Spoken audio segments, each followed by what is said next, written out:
ఓం నమ శివాయ శ్రీమాత్రే నమ. మిత్రులకి శ్రేభిలాషులకి అలాగే నన్ను ఇంతగా ఆదరిస్తున్న యూట్యూబ్ ప్రేక్షకులందరికీ కూడా పేరు పేరు ధన్యవాదాలు.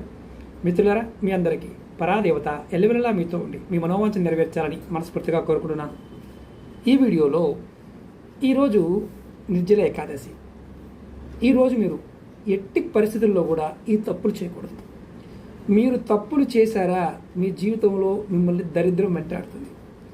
ఈరోజు ఎట్టి పరిస్థితుల్లో కూడా మీరు గోళ్ళు కత్తిరించుకోవడం కానీ కటింగ్ చేయించుకోవడం కానీ చేయవద్దు. అలాగే మాంసము, వెల్లిపాయి, వెల్లుల్లి ఇలాంటి అసలు మాంసం తినకుండా ఉంటే మంచిది. వెల్లుల్లి, ఉల్లి కూడా తినకుండా ఉంటే మంచిది. మద్యపానము, ధూమపానం కూడా ఇది వదిలేయాలి. ఈ ఒక్కరోజు మీరు కనుక చేసినట్లయితే వీటిని వదిలేస్తే మీకు అనంత ఐశ్వర్యం కలుగుతుంది. ఈ ఒక్కరోజు వీటిని బాగా చేశారనుకోండి, మీ కర్మకాలి, మీ దరిద్రం మిమ్మల్ని వెంటాడుతుంది. చేసే ప్రతి పనిలో కూడా మీరు ఇబ్బంది పడడానికి మార్గం ఉంటుంది. ఎందుకంటే రాబోతున్న సమయం మంచిది కాదు. 7వ తారీఖు నుండి కాలం మారుతుంది. కాబట్టి జాగ్రత్త. ఈ ఏకాదశిని ఈ ఒక్కరోజుని వినియోగించుకోండి. ఈ చెడు పనుల్ని ఈ ఒక్కరోజు మానేయండి. ఈరోజు మీరు వీలైనంత వరకు నారాయణ మంత్రాన్ని, ఓం నమో నారాయణాయ అనే మంత్రాన్ని జపం చేయండి. మీ అదృష్టం మీ వెంటే ఉంటుంది.